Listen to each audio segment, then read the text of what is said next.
Number 10, truth of social media. Anything that takes your focus away from God can change your values. You see, it is God's Word that sets acceptable standards of thinking and acting.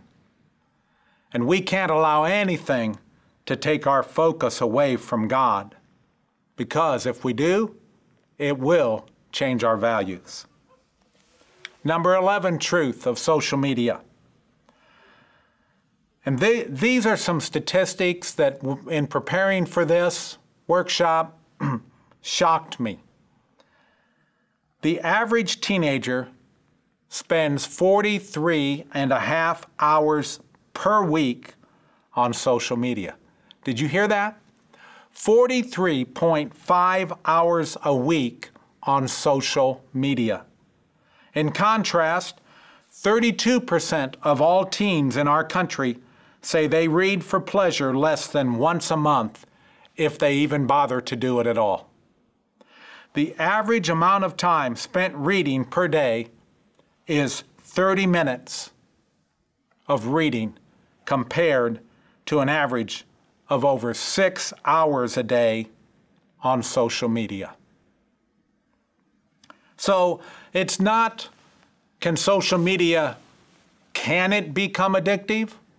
Or might it become addictive?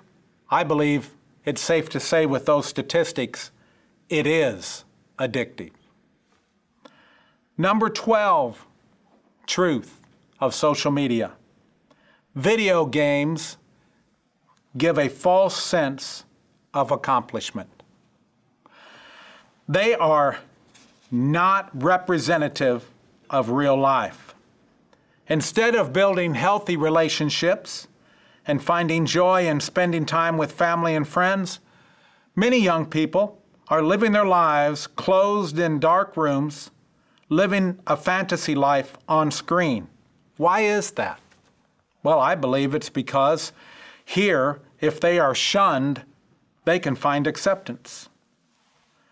Here, the weak can have superpowers.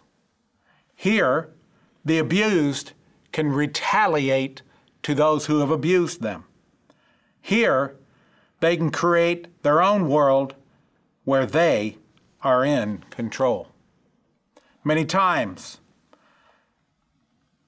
when we have had school shootings or mass shootings throughout the country, they have done an investigation and found out that the one who has been committing the crime many times has either acted out or planned out on video and in video games or on social media the very act that they committed. So how do we protect ourselves, and how do we protect our students from the evils of the cyber world?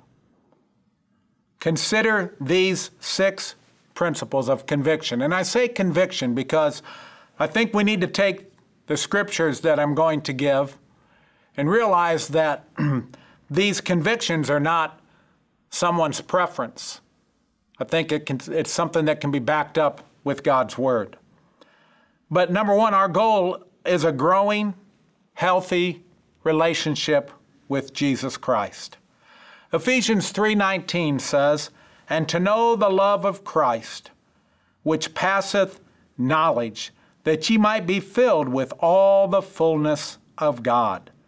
Wow, we need to know the love of Christ. We need to have that relationship with Jesus Christ that makes the difference. Number 2, realize the philosophy of most entertainment is not good. I didn't say all entertainment. I said most entertainment. The Bible says, 2 Corinthians 10:5, "Casting down imaginations and every high thing that exalteth itself against the knowledge of God." Number 3, judge all things by the truth of God's Word. Psalm 119 says, "Thy word is a lamp unto my feet." You know, God's Word ought to be the thing that is lighting the pathway for us to go down. And if we don't have God's Word as the light for our path that we're going down, we will get sidetracked.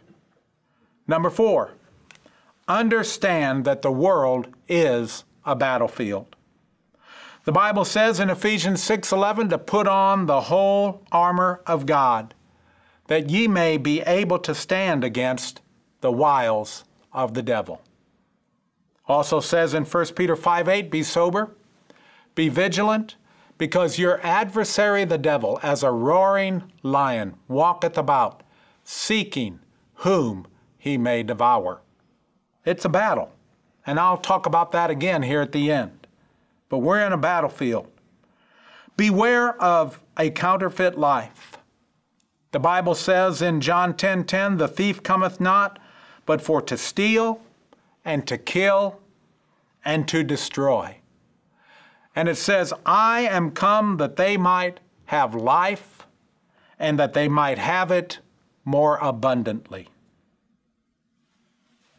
Number 6, allow your mind to be renewed daily by God's Word. The Bible says in Romans 12 and verse 2, and do not be conformed to this world, but be ye transformed by the renewing of your mind, that ye may prove what is that good and acceptable and perfect will of God.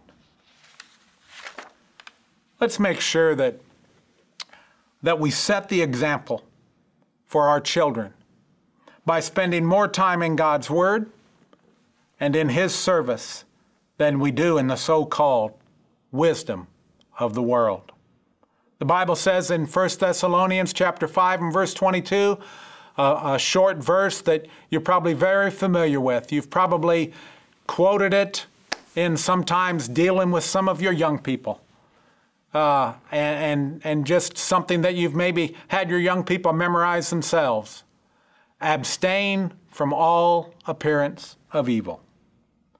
1 Peter 2:11 says, dearly beloved, I beseech you, as strangers and pilgrims, abstain from fleshly lusts which war against the soul. You see, it is a battlefield. It's a battlefield for us as God's people. I think of a song that I heard just a few days after I had come to know the Lord as my Savior. And I remember it was a missionary that had come to visit the church that I had gotten saved at. And he said he had a song that he wanted to sing that he was introduced to right after he had gotten saved. And he said it's kind of been his battle cry all of these lives on the mission field, all the years on the mission field. It's called It's a Battlefield, Brother.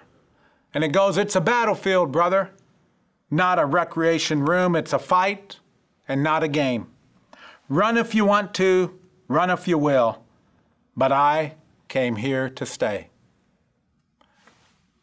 We can't run from the cyber influence that's out there, but if we realize it's a battle, and it's a battlefield that we're on, we can make sure that we're doing everything we need to do in order to win that battle. Make sure you do that. Take heed to the dangers that are out there so that we can overcome the wicked one and be everything that God wants us and our students to be. God bless you.